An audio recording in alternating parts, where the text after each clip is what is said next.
और यही वजह है कि इस बार लोकसभा चुनाव में पार्टियां पिछले बार के मुकाबले दोगुना खर्च कर सकती हैं।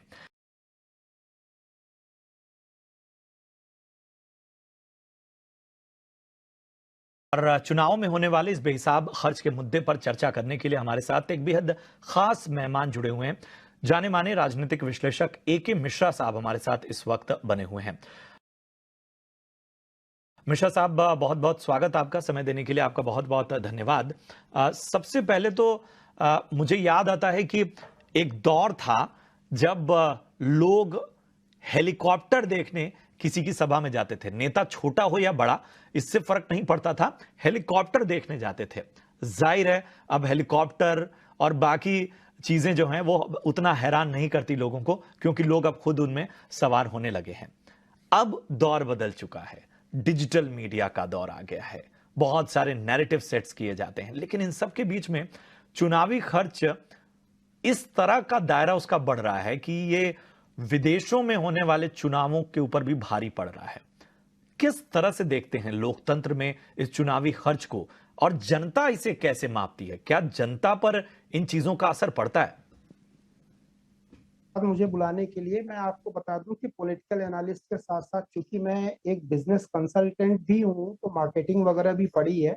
बहुत इंटरेस्टिंग टॉपिक है। मैं 2-3 फिगर जल्दी से आपको बता दूं। लगभग 2000 के आसपास रजिस्टर्ड पार्टियां हैं, और अगर हम 10,000 का बेस लेके चले कि 10,000 कैंडिडेट टोटल खड़े होते हैं मैक्सिमम, तो आप ये मान के चलिए कि लगभग 1.2 लाख करोड़ का जो खर्चा है, तो पर हेड का खर्चा यहाँ देखा जाए तो 22 से 12 करोड़ रुपए पर हेड यानी पर कैंडिडेट का खर्चा आएगा।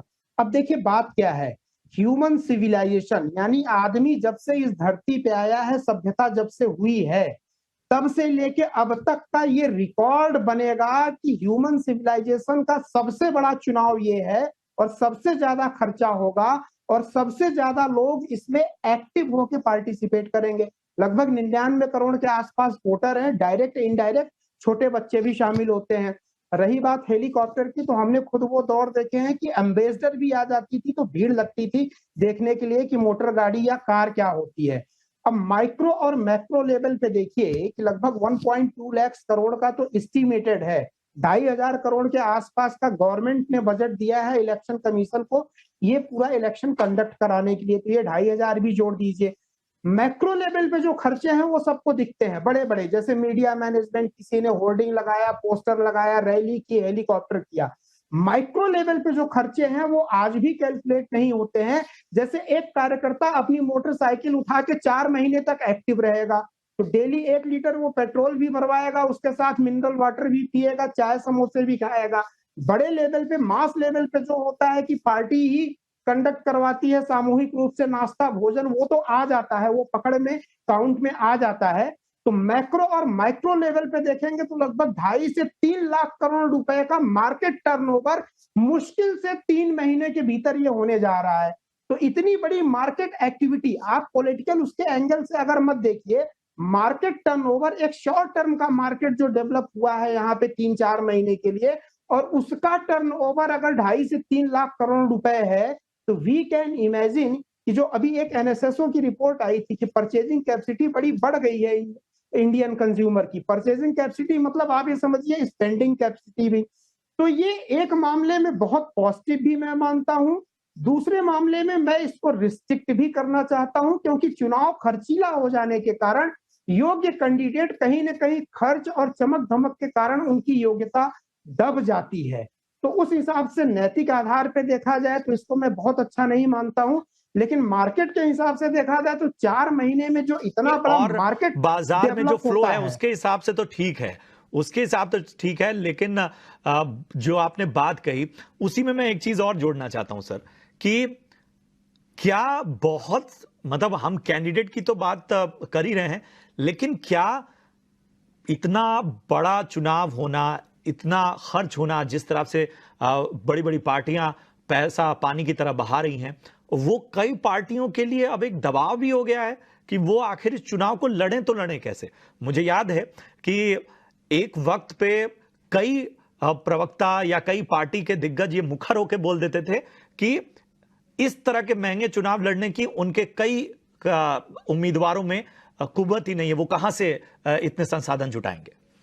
बिल्कुल, देखिए राजनीति में शुचिता की अगर बात करें तो अभी कुछ दशक पहले तक ये चीजें होती थी। उसके पीछे कारण है, तब हेलीकॉप्टर, कार वगैरह भी जो है ज्यादा अवेलेबल नहीं होते थे। साइकिल से लोग 1 टू 1 कांटेक्ट ज्यादा होता था। उस वक्त इन्फ्लुएंसिबिलिटी के लिए, इन्फ्लुएंस करने के लिए, देखिए ये इलेक्शन एक नायाब उदाहरण है मार्केटिंग का, परसेप्शन डेवलपमेंट का, ब्रांड मैनेजमेंट का। दुनिया में ये नायाब उदाहरण है, ये 4 महीने की किस हिसाब से परसेप्शन डेवलपमेंट मैनेजमेंट काम करता है, किस हिसाब से ब्रांडिंग मैनेजमेंट काम करता है। तो उस वक्त इतने रिसोर्स भी नहीं थे, इतने साधन भी नहीं थे। अब 1 मिनट के लिए नैतिकता और शुचिता को आप थोड़ा अगर इतर करके रखें, तो आप ये देखेंगे कि भारत अपने आप में इतना बड़ा देश है कि उसको कवर करने के लिए आपको ये साधन चाहिए ही चाहिए। अगर जन-जन तक आपको बात पहुंचानी है, हमें पता है कि हमारे बचपन में कभी भी कोई नेता या मंत्री तो कई जगह पहुंचते ही नहीं थे, गांव में तो पहुंचते ही नहीं थे, प्रयागराज और बनारस के बाद बीच में तो पहुंचते ही नहीं थे। लेकिन अगर गांव-गांव में पहुंचना है, तहसील लेवल या मैक्सिमम कवरेज करनी है, तो आपको सुविधाएं चाहिए ही चाहिए। आज सुविधाएं हैं, रोड है, हेलीकॉप्टर है, तो प्रयोग करना चाहिए। अगर नैतिकता और शुचिता को हटा दिया जाए, तो ये जो सही बात आर्टिफिशियल आपने कही, बिल्कुल सही बात इन्फ्लुएंसिबिलिटी आपने कही मिश्रा सर। और मैं लिटरली इस चर्चा को और आगे कभी ले जाऊंगा। आज मेरे पास समय की कमी है, समय की पाबंदी है, लेकिन मुझे लगता है कि थोड़ा और हम आगे बढ़ेंगे तो एक अलग से आपसे चर्चा करेंगे, और मैं चाहूंगा, आपसे वादा भी लूंगा कि आप उस चर्चा में शामिल हों और जरा हम इसको और वास्ट तरीके से समझने की कोशिश करेंगे। आज हमने एक छोटी चर्चा रखी आम वोटर्स को समझाने के लिए कि आखिर इकोनॉमिक कनेक्शन इसका है कैसा, और बाकी चीजें किस तरह से प्रभावित करती हैं चुनावी खर्चे को, क्यों इतना बेहिसाब खर्च हो रहा है। बहुत बहुत शुक्रिया सर, हमें समय देने के लिए।